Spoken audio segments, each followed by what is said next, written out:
ಓಂ ಶ್ರೀ ಗುರು ಬಸವಲಿಂಗಾಯ ನಮಃ. ನಾವು ಕಳೆದ ಸಂಚಿಕೆಯಲ್ಲಿ ಶರಣರೆಂದರೆ ಯಾರು ಅಂತಕ್ಕಂಥ ಮೊದಲಿನ ಅಧ್ಯಾಯವನ್ನು ಮುಕ್ತಾಯಗೊಳಿಸಿದ್ದೇವೆ. ಶರಣರ ಶಿವಯೋಗದ 2ನೇ ಅಧ್ಯಾಯ ಇಷ್ಟಲಿಂಗದ ಅನಾವರಣ ಮತ್ತು ಮಹತ್ವ. ಶಿವಯೋಗಕ್ಕೆ ಬೇಕಾಗಿರುವ ಅಂಶಗಳೆಂದರೆ ಒಬ್ಬ ಭಕ್ತ ಮತ್ತು ಬಸವಾದಿ ಶರಣರು ಕರುಣಿಸಿದ ಇಷ್ಟಲಿಂಗ. ಇದೇ ಬಸವ ಧರ್ಮದ ಬುನಾದಿಯಾಗಿದೆ.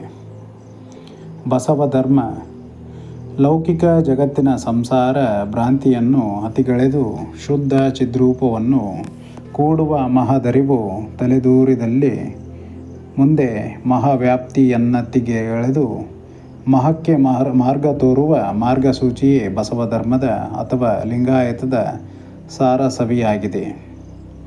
ಅದರಲ್ಲಿ ಅಷ್ಟಾವರಣ, ಪಂಚಾಚಾರ, ಷಟಸ್ಥಲವೆಂಬ ವಿಚಾರಗಳು ಮುಖ್ಯವಾಗಿವೆ. ಅಷ್ಟಾವರಣದಿಂದ ಅಷ್ಟತನುವಿನ ದೇಹ ಪ್ರಕೃತಿ ನೀಗಿ ದೇಹ ಶುದ್ಧಿಯಾಗುವುದು. ಅಷ್ಟತನುಗಳು ಯಾವುವೆಂದರೆ, ಅಷ್ಟತನುಗಳು ಬಹಿರಂಗದಲ್ಲಿ ಮತ್ತು ಅಂತರಂಗದಲ್ಲಿ ಬೇರೆ ಬೇರೆಯಾಗಿವೆ. ಮೊದಲಿಗೆ ಬಹಿರಂಗದಲ್ಲಿ ಬರ್ತಕ್ಕಂಥ ಅಷ್ಟತನುಗಳು ಪೃಥ್ವಿ, ಅಪ್ಪು, ತೇಜ, ವಾಯು, ಆಕಾಶ, ಸೂರ್ಯ, ಚಂದ್ರ ಮತ್ತು ಜೀವಾತ್ಮ. ಅದೇ ತರಹದಲ್ಲಿ ಅಂತರಂಗದಲ್ಲಿ ಅಷ್ಟತನುಗಳು ಸ್ಥೂಲತನು, ಅದಕ್ಕೆ ಪೃಥ್ವಿ ಮತ್ತು ಅಪ್ಪು ತತ್ವ ಪ್ರಧಾನವಾಗಿರುತ್ತದೆ. ಎರಡನೇದಾಗಿ ಸೂಕ್ಷ್ಮತನು, ಅಗ್ನಿ ಮತ್ತು ವಾಯು ತತ್ವ ಪ್ರಧಾನವಾಗಿರುತ್ತದೆ. ಮೂರನೇದಾಗಿ ಕಾರಣತನು, ಆಕಾಶ ಮತ್ತು ಅಹಂ ತತ್ವ ಪ್ರಧಾನವಾಗಿರುತ್ತದೆ. ನಾಲ್ಕನೇದಾಗಿ ನಿರ್ಮಲತನು, ಪಂಚಕರ್ಮೇಂದ್ರಿಯಗಳಿಂದ ಕೂಡಿರುತ್ತದೆ. ಆನಂದತನು, ಪಂಚ ವಿಷಯಗಳಿಂದ ಕೂಡಿರುತ್ತದೆ. ಆರನೇದಾಗಿ ಚಿನ್ಮಯತನು, ಪಂಚ ಜ್ಞಾನೇಂದ್ರಿಯಗಳಿಂದ ಕೂಡಿರುತ್ತದೆ. ಏಳನೆಯದು ಚಿದ್ರೂಪತನು, ಪಂಚ ಪ್ರಾಣವಾಯುಗಳಿಂದ ಕೂಡಿರುತ್ತದೆ. ಎಂಟನೆಯದಾಗಿ ಶುದ್ಧತನು, ಪಂಚಕರಣಗಳಿಂದ ಕೂಡಿರುತ್ತದೆ. ಮುಂದಿನ ಅಧ್ಯಯನಗಳಲ್ಲಿ ಇವುಗಳ ಬಗ್ಗೆ ವಿಸ್ತೃತವಾದ ವಿವರಣೆ ಸಿಗುತ್ತದೆ. ಪಂಚಾಚಾರದಿಂದ ಸಾಮಾಜಿಕ ನೈತಿಕ ನೆಲೆಗಳು ಶುದ್ಧಿಯಾಗುವವು. ಷಟಸ್ಥಲ ವಿಚಾರ ಮಾರ್ಗದಿಂದ ಆತ್ಮಶುದ್ಧಿಯಾಗುವುದು. ಆದರೆ ಇವೆಲ್ಲವುಗಳನ್ನು ದಾಟಿ ಈ ಇಷ್ಟಲಿಂಗದ ಕುರುಹು, ಅದರ ಅರ್ಚನೆ, ಅದರ ಪೂಜೆ, ಅದರ ಅರಿವು, ಅದರ ಪರಿಕಲ್ಪನೆಯ ಸ್ವರೂಪವನ್ನರಿತು ದೇವನಲ್ಲಿ ಸಮರಸವೈನೈದುವುದೇ ಶಿವಯೋಗವಾಗಿದೆ. ಆ ಇಷ್ಟಲಿಂಗವನ್ನು ಭಿನ್ನ ಭಾವದಿಂದ ಆರಾಧಿಸಿದರೆ ಸಮರ ಸಾನುಭೂತಿಗೆ ಭಾಜನವಾಗಲು ಸಾಧ್ಯವಾಗುವುದು. ಲಿಂಗಕ್ಕೆ ಮಾತಾ ಪಿತರಿಲ್ಲ ಎಂಬುದು ಗುರುದೇವರ ಬಸವಣ್ಣ ದೇವರುಗಳ ಒಂದು ವಚನ. ಅಷ್ಟ ತನುಮೂರ್ತಿ ಲಿಂಗವೆಂದೆಂಬರು ಕೇಳಿರಯ್ಯ.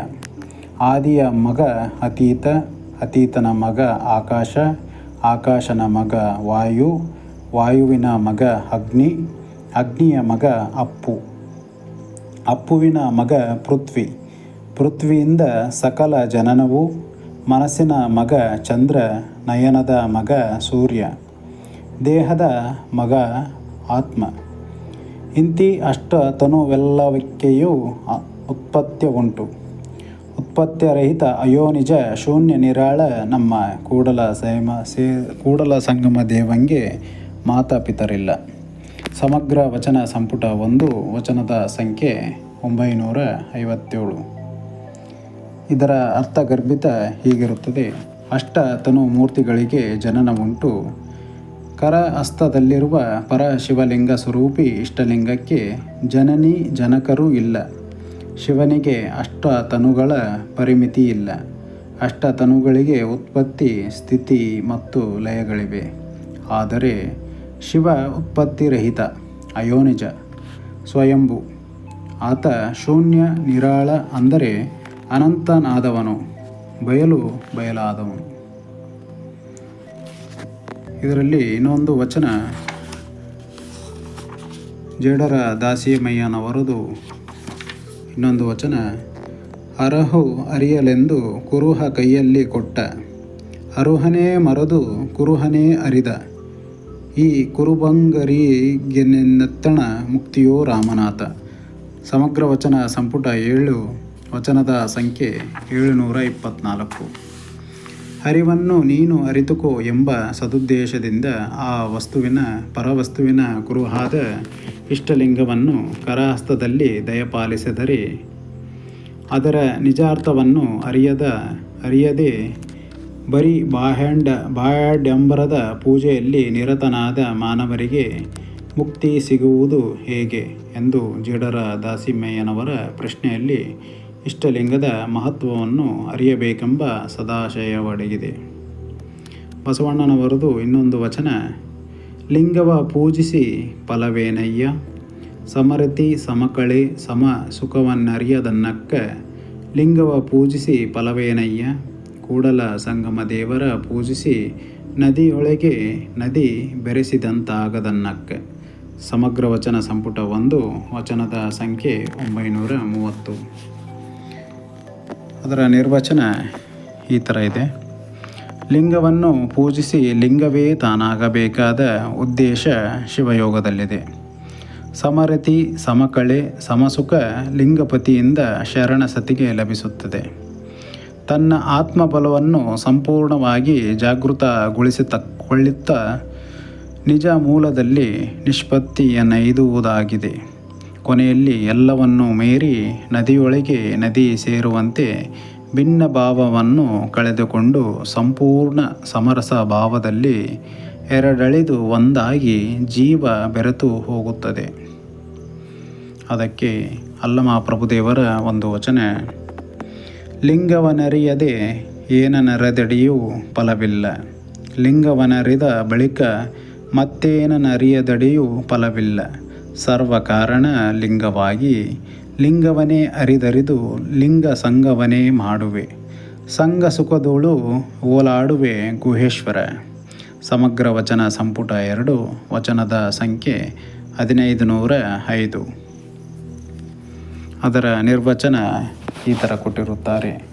ಲಿಂಗವನ್ನು ಬಿಟ್ಟು ಬೇರೆ ಯಾವ ವಿಷಯವನ್ನು ಅರಿತರೂ ಉಪಯೋಗವಿಲ್ಲ, ಪ್ರಯೋಜನವೂ ಇಲ್ಲ. ಆ ಲಿಂಗದ ಮಾಹಿತಿಯನ್ನು ಅರಿತ ನಂತರ ಮತ್ತೆ ಬೇರೆ ಯಾವ ಅರಿವಿನ ಜ್ಞಾನದ ಅವಶ್ಯಕತೆಯೂ ಇಲ್ಲ, ಅದರ ಲಾಭವೂ ಇಲ್ಲ.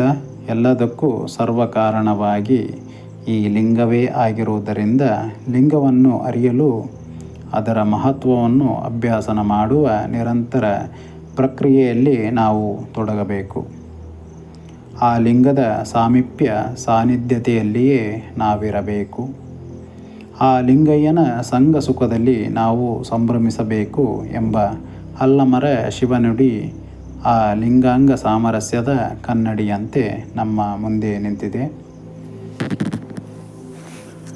ಇದರ ಬಗ್ಗೆ ಚಿನ್ಮಯ ಜ್ಞಾನಿಯಾಗಿರ್ತಕ್ಕಂಥ ಚನ್ನಬಸವಣ್ಣನ ದೇವರವ್ರದು ಒಂದು ವಚನ. ಲಿಂಗದ ಕಲೆ ಅಂತರಂಗಕ್ಕೆ ವೇದಿಸುವ ಹಲವು ಸಾಧನಗಳಲ್ಲಿ ಒಂದು ಸಾಧನವನ್ನಿಲ್ಲಿ ಹೇಳಿಹೆನು ಕೇಳಿರಯ್ಯ.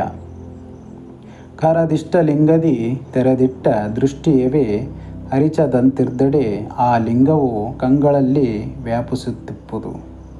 ಆ ಮಂಗಲಮಯವಾದ ಕಂಗಳಲ್ಲಿ ಮನವಿರಿಸಿ ಲಿಂಗ ನಿರೀಕ್ಷಣೆಯಿಂದ ನೆನೆಯಲು ಆ ಲಿಂಗಮೂರ್ತಿ ಮನವನಿಂಬುಗೊಂಡು ಪ್ರಾಣಲಿಂಗವಾಗಿ ಪರಿಣಮಿಸುತ್ತಿಪ್ಪುದು.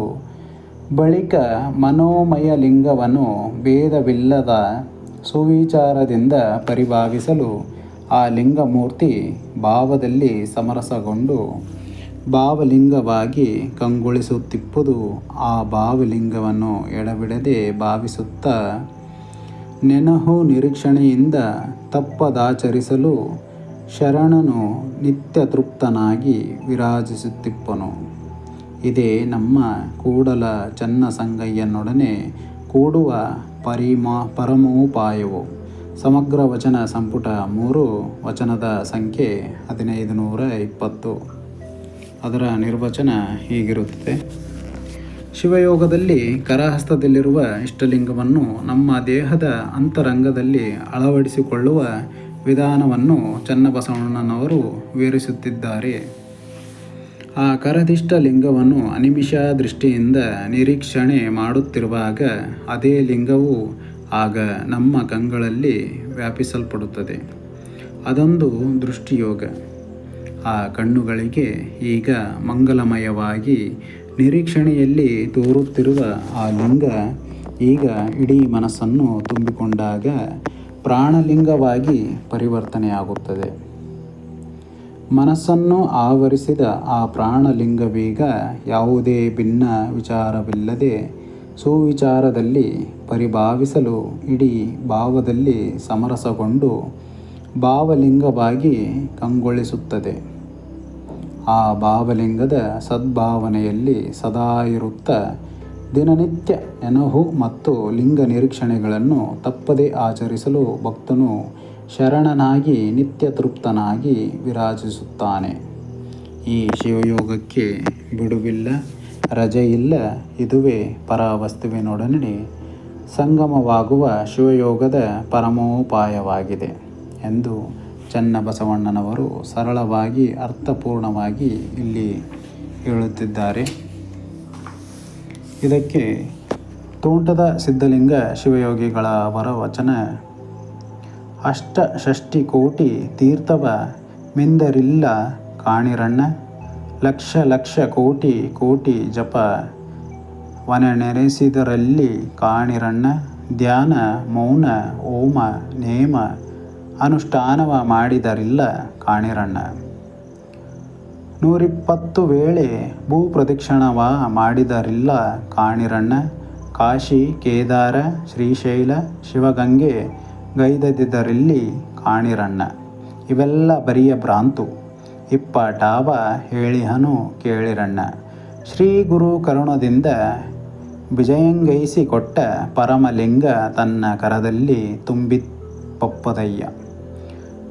ಹಲವು ಕಡೆಗೆ ಹೋಹ ಮನಹು ಧ್ಯಾನವೆಂಬ ಹಸ್ತದಲ್ಲಿ ಹಿಡಿದು ಆ ಲಿಂಗದ ಗೊತ್ತಿನಲ್ಲಿ ಕಟ್ಟಿ ನೆರೆಯಬಲ್ಲರೇ ಅಲ್ಲಿಪ್ಪನು ಶಂಭು ಪರಮೇಶ್ವರನು.